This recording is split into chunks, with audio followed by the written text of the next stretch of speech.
小时。庆幸的是，最后关头出现匹配供体。 Cerita ini berawal dari seorang gadis berbakat yang harus terbaring di rumah sakit karena masalah di jantungnya dan hanya bisa bertahan selama 30 hari. Gimana kisah gadis ini ya? Yuk langsung aja kita ke ceritanya. Dan inilah gadis tersebut yang bernama Sia. Dia adalah salah satu gadis terpintar dalam bidang rumus matematika.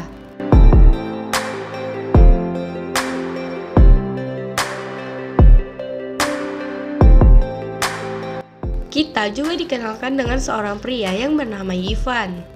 Dia terpilih menjadi salah satu ketua komunitas yang bernama Ribbon.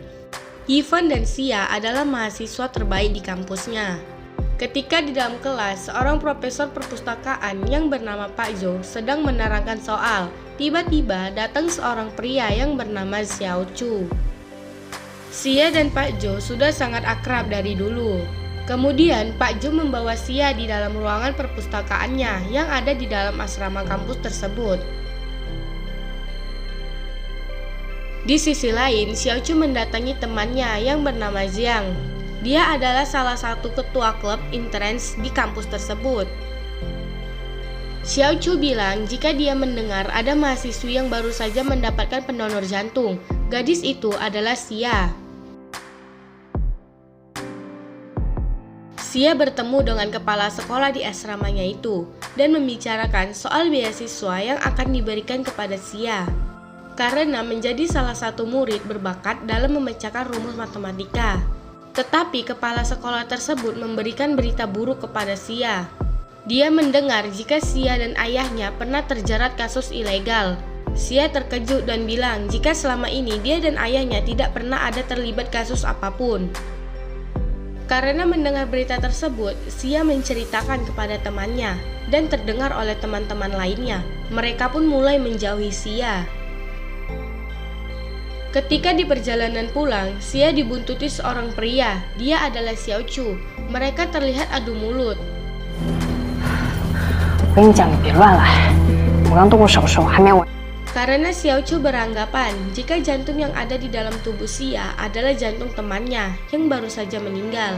Tepat pada saat operasi Sia, temannya meninggal karena insiden kecelakaan balapan liar. Dia bilang kepada Sia jika ayahnya lah penyebab kematian temannya itu.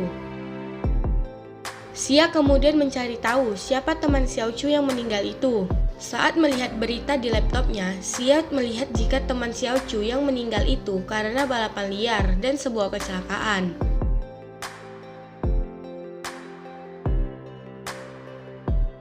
Besoknya, Sia menemui Xiao Chu di bengkel miliknya. Sia menjelaskan jika temannya mati karena insiden kecelakaan dan bukan disebabkan oleh ayahnya. 巧合而已。还有，他和你一样是熊猫型。 Tetapi Xiao Chu tidak percaya jika temannya mati karena kecelakaan saat balapan liar. Dia beranggapan jika ayah Sia yang menjadi dalang kematian temannya karena mengincar jantungnya. Karena merasa penasaran, Sia kemudian bertanya kepada ayahnya tentang jantung yang ada di dalam tubuhnya. Ayahnya bilang jika pada saat itu ada seorang pendonor jantung yang menolongnya. Tetapi ayah Sia tidak dapat mengenalinya dengan jelas karena pada saat itu dia dalam keadaan panik.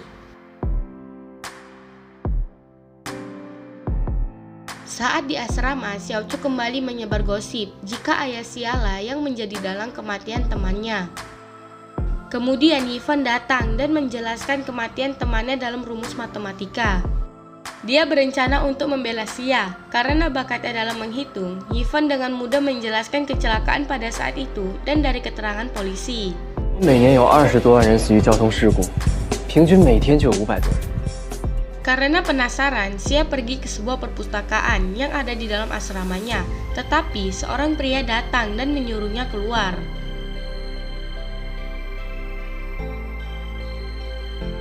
Kemudian Sia bersama Xiao Chu dan Jiang berencana untuk mengungkap kematian temannya.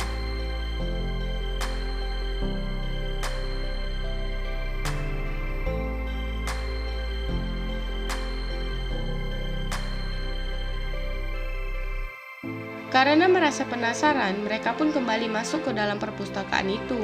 Ketika melihat-lihat, Xia menemukan ruangan bawah tanah yang tersembunyi di dalam asrama itu dan membuka pintu dengan rumus yang dia ketahui. Saat di dalam, mereka ternyata benar menemukan beberapa petunjuk bahwa di balik kematian temannya Xiao Chu adalah Yifan beserta komunitasnya yaitu Reborn. Yifan beserta komunitasnya datang, Xiao Chu dan Xia pun bergegas meninggalkan ruangan tersebut. 他两个眼睛都是红的。 Xia bertemu kepada Profesor Pak Zhou, berniat ingin mengambil informasi tentang Yifan. Tetapi Pak Zhou melarangnya karena masalah ini tidak ada hubungannya dengan Xia saat ini. Karena tidak ada informasi yang didapat dari Profesor Zhou, Xia pun pergi dan menemui Yifan. Xia bilang jika selama ini Yifan hanya mencoba sebuah rumus matematika dan menjadikan mereka kelinci percobaan. Karena Yifan sudah tahu jika Xia semalam masuk ke ruangan rahasia bawah tanah. Yifan menyuruh Xia untuk tutup mulut, tetapi Xiao Chu yang ada di sana mendengarnya. 你不能让我失望。你别老把我跟你扯成一类。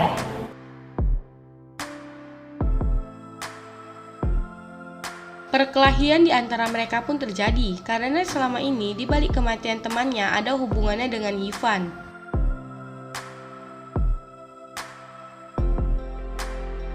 Xia pergi ke bengkel Xiao Chu dan membantunya mengobati luka karena perkelahian tadi. Tiba-tiba beberapa orang suruhan Yifan datang berniat ingin membunuhnya. Mereka bergegas dan lari mengendarai sepeda motor, tetapi ketika di jalan mereka terpleset dan jatuh.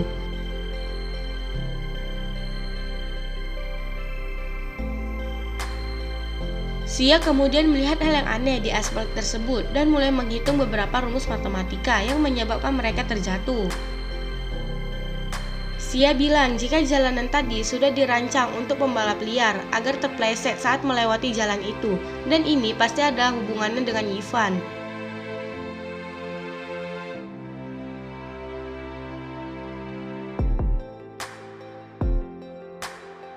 Xia menyuruh Xiao Chu untuk mengingat kembali sebelum temannya itu lepas landas di jalan.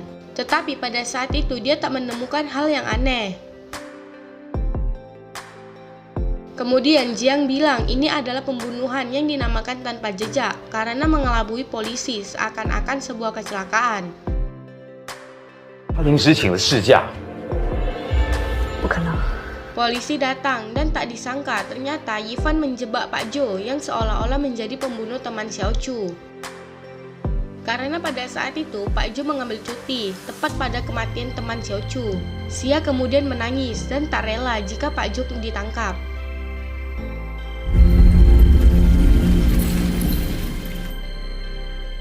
Kembali ke Yifan yang sedang mempromosikan soal teori Laplace. Dia bilang teori tersebut adalah teori di mana manusia sangat mudah dikendalikan dan dimanipulasi keberadaannya.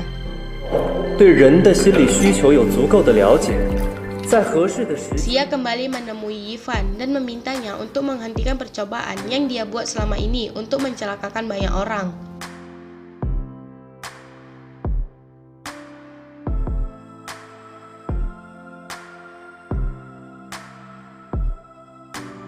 Yifan bilang kalau dia dan Xiao Chu sepakat untuk balap liar malam ini dan sudah menyusun strategi untuk membunuh Xiao Chu. Mendengar itu, Xia pergi mencari Xiao Chu dan ternyata tidak ada. Kemudian mereka melacak keberadaannya. Xia membuat sebuah rumus dan memecahkan teori Yifan. Rupanya Yifan sudah mengatur beberapa rencana agar Xiao Chu seolah-olah mati tertabrak truk. Xia tak punya pilihan, dia pun pergi mengejar Xiao Chu dan berniat untuk menyelamatkannya. Benar saja, Xia yang tahu posisi truk tersebut kemudian mencoba menghentikannya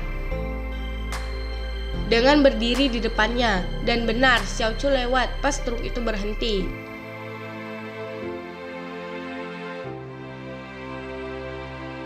Akhirnya percobaan Yifan pun berhasil digagalkan oleh Xia.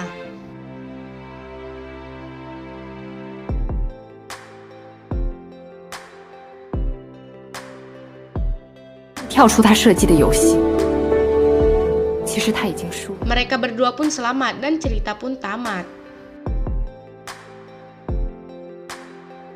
Ternyata orang yang selama ini sudah berusaha membantu Xia dalam operasinya adalah Pak Jo.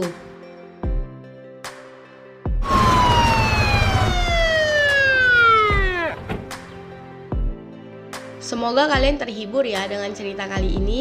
Everlyn pamit, see you in the next video. Dadah!